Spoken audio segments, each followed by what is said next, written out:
আসসালামু আলাইকুম ওয়া রাহমাতুল্লাহি ওয়া বারাকাতুহু। সুপ্রিয় শিক্ষার্থীরা, কেমন আছো তোমরা? শুকরিয়া জ্ঞাপন করছি মহান রাব্বুল আলামিনের নিকট, যার অশেষ কৃপায় এই মহামারী করোনা ভাইরাস থেকে এখনো আমরা সুরক্ষিত আছি। তো কৃতজ্ঞতা জ্ঞাপন করছি তিতাস উপজেলার শ্রদ্ধেয় মাধ্যমিক শিক্ষা অফিসার মোসাম্মদ আনোয়ারা চৌধুরী ম্যাডামের নিকট, যার দিক নির্দেশনায় তিতাস অনলাইন স্কুল পরিচালিত হচ্ছে। পরিচালনায় যারা রয়েছে তাদের নিকটও কৃতজ্ঞতা জ্ঞাপন করছি। তো আমরা এই মহামারীতে আল্লাহ যেন সবাইকে সুস্থ রাখে এবং শিক্ষার্থী তোমরা যারা আছো তারা ঘরে বসে আমাদের এই তিতাস অনলাইন স্কুলে যে ক্লাসগুলো হয় তার উপরে চর্চা করে তোমাদের মেধাকে তোমরা সামনের দিক বিকশিত করবে, সেই প্রত্যাশা সকলের নিকট। তো আমি আজকে তোমাদের হিসাব বিজ্ঞান চ্যাপ্টারের পারিবারিক ও আত্মকর্মসংস্থানমূলক উদ্যোগের হিসাব করব। তার আগে আমার পরিচয় দিচ্ছি, আমি মোহাম্মদ নাসির উদ্দিন, বিবিএ অনার্স হিসাব বিজ্ঞান MBA, সহকারী শিক্ষক, মাসিমপুর RR ইনস্টিটিউশন। তো সুপ্রিয় শিক্ষার্থীরা, আমরা কথা না বাড়িয়ে অধ্যায়ে চলে যাচ্ছি। তোমরা তোমাদের বই খাতা নিয়ে রেডি থাকবে এবং এই অধ্যায়টা করার চেষ্টা করবে। তো আমরা চেষ্টা করছি এই অধ্যায়টা একটু তোমাদেরকে শেখানোর জন্য। তো তোমরা একটু খেয়াল করো যে পারিবারিক ও আত্মকর্মসংস্থানমূলক উদ্যোগের হিসাবের মধ্যে আমরা পারিবারিক ব্যাপারটা জানি যে পরিবার একটা সামাজিক সংগঠন, আর এই সামাজিক সংগঠনটা পরিবারকে সুন্দরভাবে সমাজে পরিচালিত করার জন্য এবং সমাজে সুন্দরভাবে পরিচালিত করার জন্য তার পূর্বে সুপরিকল্পিত পরিকল্পনার দরকার পড়ে এবং একটা সুব্যবস্থার জন্য, যে সমাজে সুন্দরভাবে চলাফেরা করার জন্য একটা হিসাব ব্যবস্থার প্রয়োজন পড়ে।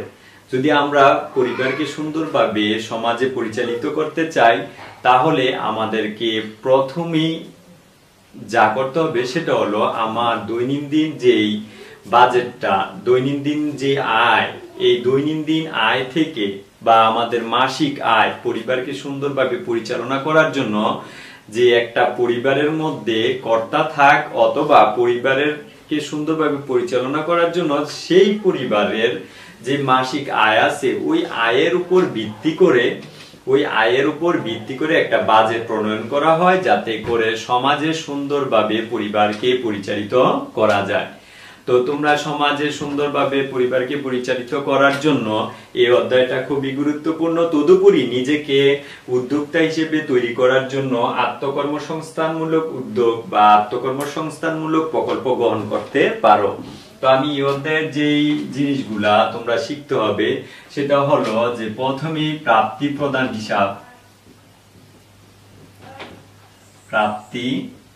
হিসাব শিখতে হবে। দ্বিতীয়ত শিখতে হবে তোমাদের আয় ব্যয়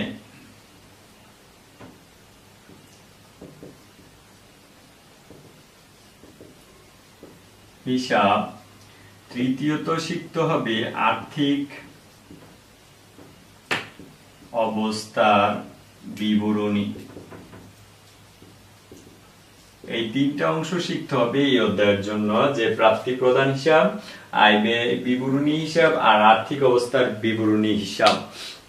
তাইলে সুপ্রিয় শিক্ষার্থীরা খেয়াল করো, প্রাপ্তি আর প্রদান হিসাবের মধ্যে কি কি বিষয়গুলো অন্তর্ভুক্ত হয় সেটা যদি তোমরা এক নজরে একটু ধারণা রাখো, সেটা হলো এই প্রাপ্তি প্রদান হিসাব তৈরি করার জন্য যত রকমের আয় আছে, আয় কেমন আছে যে আমরা জানি আয় দুই রকমের থাকতে পারে, মূলধন জাতীয় আয়, মূলধন জাতীয় প্রাপ্তি এবং মুনাফা জাতীয় প্রাপ্তি। তাইলে আমরা এই মূলধন জাতীয় প্রাপ্তি এবং মুনাফা জাতীয় প্রাপ্তি থেকে বাদ দিব প্রাপ্তি প্রদান হিসাবের জন্য। এটা যদি আমরা মূলধন জাতীয় প্রাপ্তি আর মুনাফা জাতীয় প্রাপ্তি থেকে বাদ দিতে পারি, আবার দুইটা অংশ, একটা হলো মূলধন জাতীয় ব্যয় আরেকটা হলো মুনাফা জাতীয় ব্যয়। এই দুইটা অংশ বাদ দিলে আমরা পাবো সমাপনী নগদ তহবিল। সমাপনী নগদ তহবিল মানে হাতের মধ্যে তোমার কত টাকা থাকবে। এই মূলধন জাতীয় প্রাপ্তি এবং মুনাফা জাতীয় প্রাপ্তিগুলা থেকে তুমি যখন ব্যয়গুলা বাদ দিবা, তাহলে তোমার হাতে নগদ কত টাকা থাকবে ওইটা নির্ণয় করবা। আর আয় ব্যয় বিবরণীর যে অংশটা আমরা এটা খেয়াল করতে পারি যে আয় সমূহ, যত রকমের আয় আছে, আয় সমূহ থেকে ব্যয় সমূহ বাদ দিতে হবে। বাদ দিতে হবে কি? ব্যয় সমূহ। তাইলে আয় সমূহ থেকে ব্যয় সমূহ যদি আমরা বাদ দিই, তাইলে যে অংশটা থাকবে, যদি আয় বেশি হয় তাহলে থাকবে আয় উদ্দীত। আয় উদ্দীত, আয় বেশি হলে আয় উদ্দীত, বা আর যদি ব্যয় বেশি হয় তাহলে ব্যয়ের অংশ ব্যয় ঘাটতি, যে ব্যয় অতিরিক্ত। তাহলে আয় উদ্দীত যদি হয় কখন? যে আয় বেশি ব্যয়ের চেয়ে। আর যদি ঘাটতি হয় তখন দেখতে হবে যে আয় সমূহ থেকে ব্যয় বেশি হবে।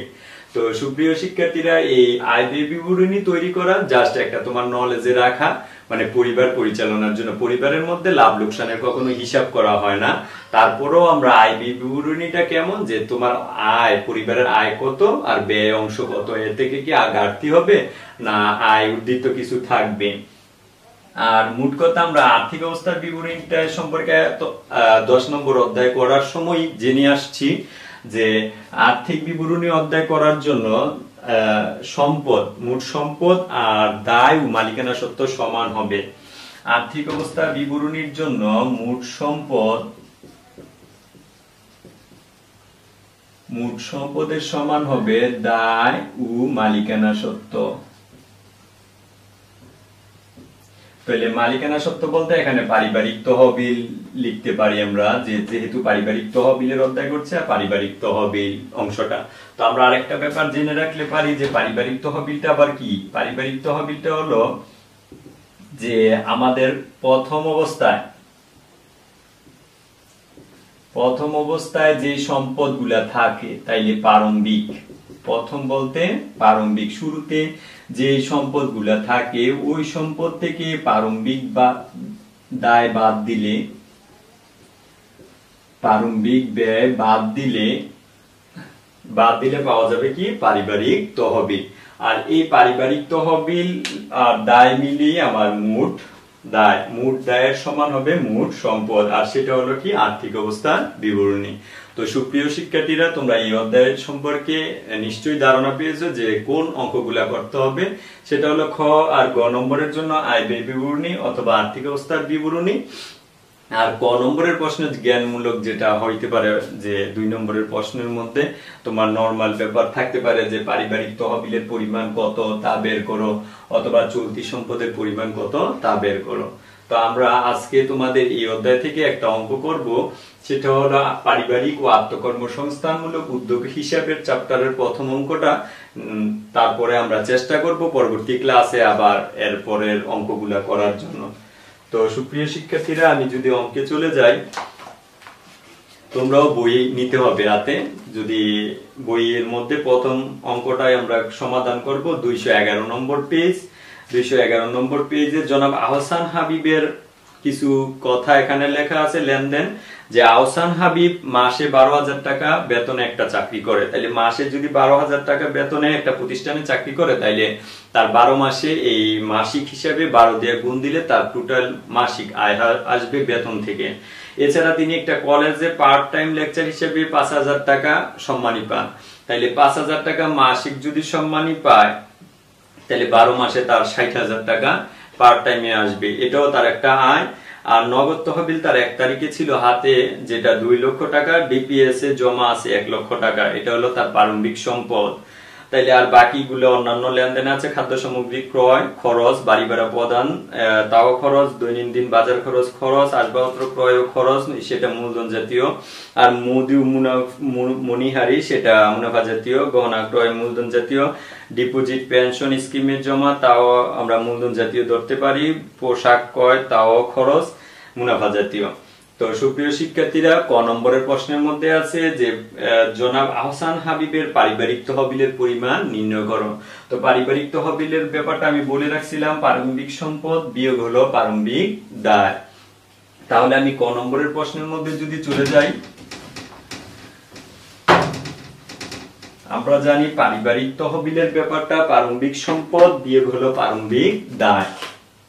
তো আমরা ক নম্বরের জন্য লিখতে পারি পারিবারিক তহবিলের পরিমাণ নির্ণয়। কার? জনাব আহসান হাবিবের। জনাব আহসান হাবিবের পারিবারিক তহবিল নির্ণয়। তাইলে আমরা কি পাইতে পারি? যে বিবরণ, বিস্তারিত টাকা, পরিমাণ টাকা।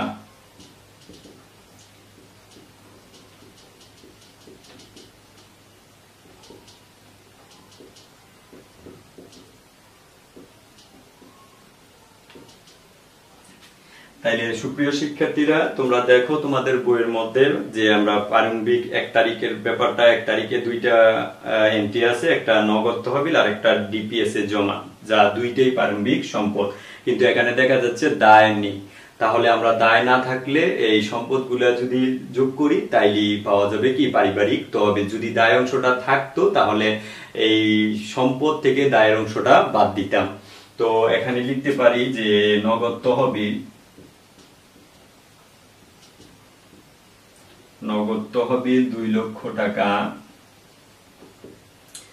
আর আছে ডিপিএস এর জমা,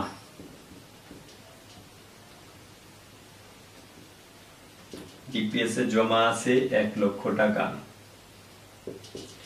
তাইলে মোট পারিবারিক তহবিল, সুতরাং পারিবারিক তহবিল কত দাঁড়ালো? 3 লক্ষ টাকা। তাহলে জনাব আহসান হাবিবের পারিবারিক তহবিলের পরিমাণ আমরা পেলাম কত? 3 লক্ষ টাকা। এটা স্ক্রিনশট দিয়ে রাখতে পারো। ক নম্বরের প্রশ্ন, জনাব আহসান হাবিবের পারিবারিক তহবিল নির্ণয়। তো আমরা খ নম্বরের প্রশ্নের মধ্যে যদি চলে যাই, খ নম্বরে বলছে সমাপনী নগদ তহবিল। তো সুপ্রিয় শিক্ষার্থীরা, আমি একটু আগে তোমাদেরকে সমাপনী নগদ তহবিল বের করার জন্য বলে আসছিলাম, প্রাপ্তি প্রদান হিসাব করলে এটা তোমরা সমাপনী নগদ তহবিল পাবে। তো সমাপনী নগদ তহবিলের জন্য আমি যদি লিখি যে জনাব আহসান হাবিবের, খ নম্বর প্রশ্ন, জনাব আহসান হাবিবের, জনাব আহসান হাবিবের পারিবারিক তহবিল নির্ণয়।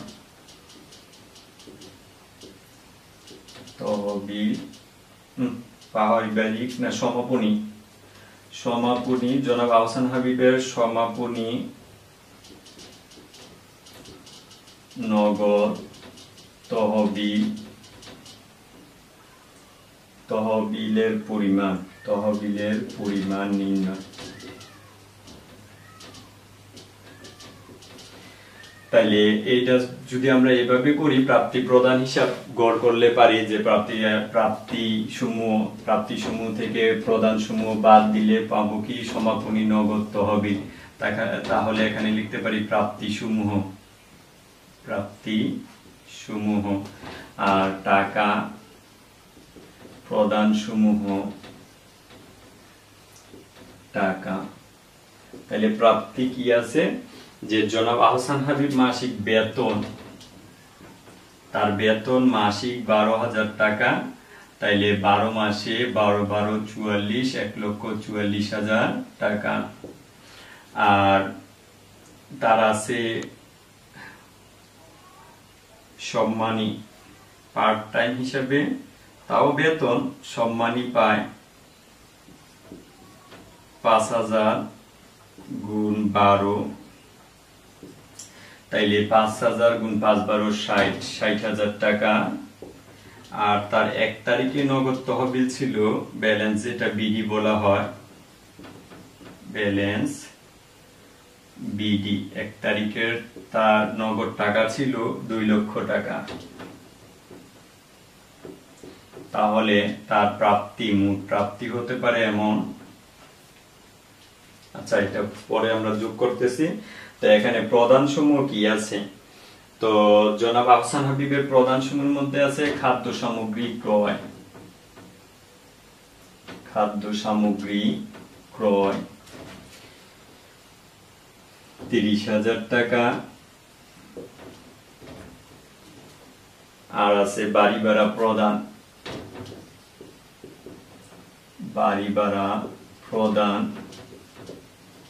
তাহলে বাড়ি ভাড়া প্রদান আছে তার 80,400 টাকা। দৈনন্দিন বাজার খরচ,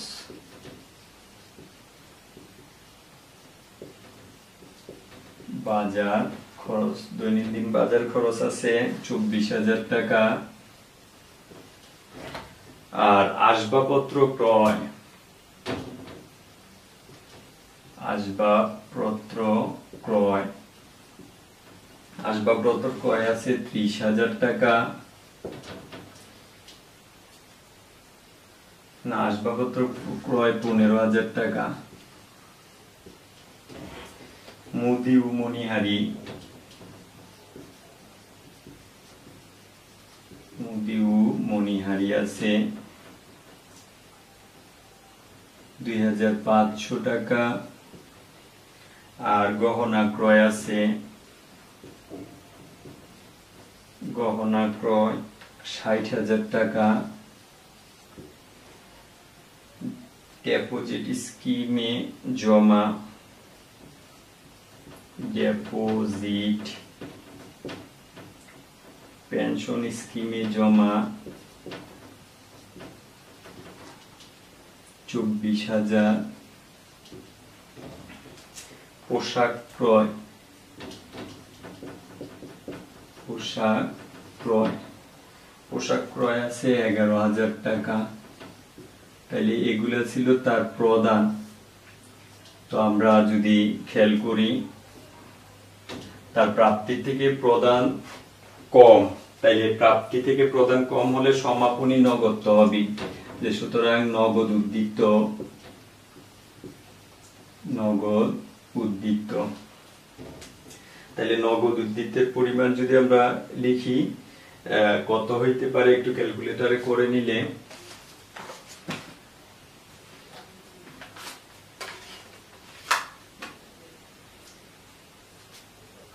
$2,60,000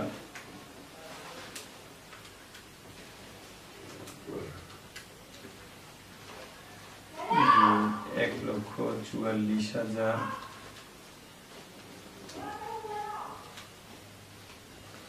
4,04,000,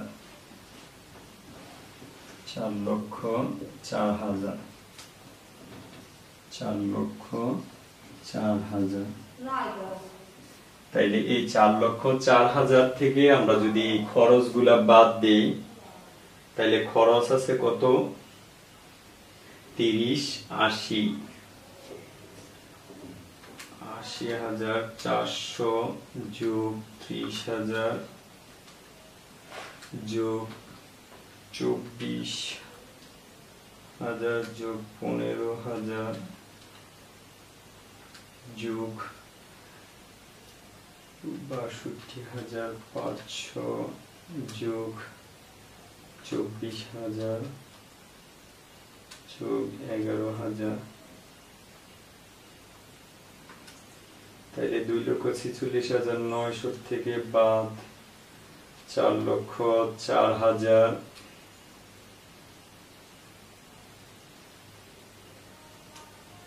1,57,100, 1,57,100। তাইলে আমার নগদ উদ্দীপ্তের পরিমাণ সমাপনী নগদ তহবিল 1,57,100। তো আমরা এর পরের প্রশ্নটা যদি যাই, গ নম্বরের প্রশ্নের মধ্যে আছে উপযুক্ত তথ্যের আলোকে পরিবারের আয় উদ্ধৃত বা ঘাটতি নির্ণয় করো। তো আমরা আয় উদ্ধৃত বা ঘাটতির ব্যাপারটা জানি, যত আয় আছে আয় থেকে ব্যয় বাদ দিলে পাওয়া যাবে কি যে আয় উদ্ধৃত অথবা ঘাটতি। তো সুপ্রিয় শিক্ষার্থীরা, আমরা গ নম্বরের প্রশ্ন করে নিচ্ছি, তোমরা এটার একটা স্ক্রিনশট নিয়ে রাখলে পারো।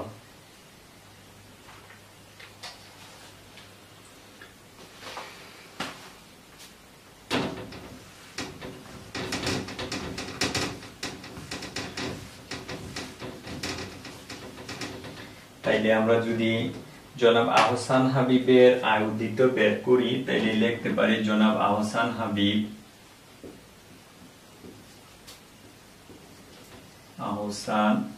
হাবিব আয় ব্যয় বিবরণী কত সাল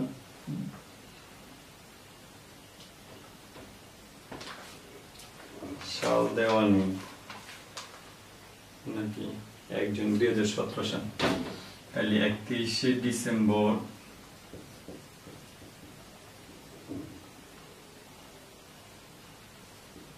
2017 সালের জন্য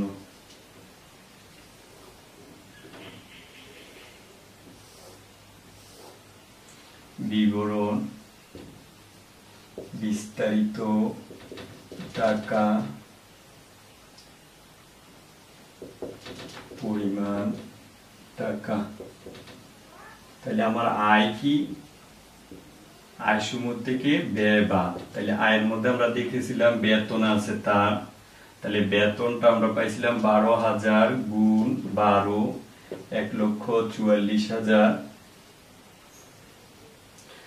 আর তার সম্মানী ছিল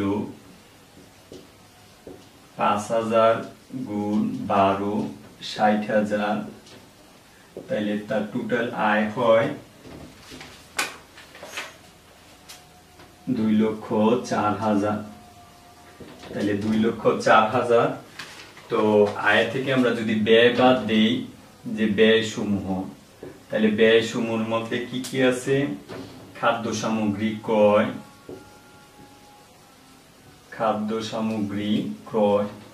তাহলে খাদ্য সামগ্রীর মধ্যে আছে 30,000 টাকা তো বাড়ি ভাড়া প্রদান বাড়ি ভাড়া আছে 80,400 আর আছে বাজার খরচ তাহলে বাজার খরচ 24,000 টাকা আর আছে মণিহারি মুদি ও মণিহারি তাহলে মুদি ও মণিহারি আছে 2,500 আর আছে পোশাক ক্রয় তাহলে পোশাক ক্রয় আছে 11,000 টাকা তো সুপ্রিয় শিক্ষার্থীরা এই ব্যয়গুলা যদি আমরা যোগ করে বাদ দেই তাইলে পাবো 1,47,900 1,47,900 থেকে যদি আমরা বাদ দেই 2,04,000 থেকে 1,47,900 তাইলে দাঁড়াবে যে কত 1,56,000 নাকি শুধু 56,100 তো সুপ্রিয় শিক্ষার্থীরা তোমরা সবাই ভালো থাকবা সেই প্রত্যাশা করি আর সবাই আল্লাহর দরবারে প্রার্থনা করবে যে আমরা এই মহামারী করোনা থেকে সবাই সুস্থ থাকতে পারি সর্বোপরি আমি কৃতজ্ঞতা এবং ধন্যবাদ প্রকাশ করছি আমার প্রতিষ্ঠানের শ্রদ্ধেয় প্রধান শিক্ষক জনাব মাহফুজুর রহমান চৌধুরীর নিকট এবং সবাই আমার প্রতিষ্ঠান সহ সকলের সার্বিক উন্নতি কামনা করে সুস্বাস্থ্য কামনা করে আজকের মতো এখানেই শেষ করছি আল্লাহ হাফেজ।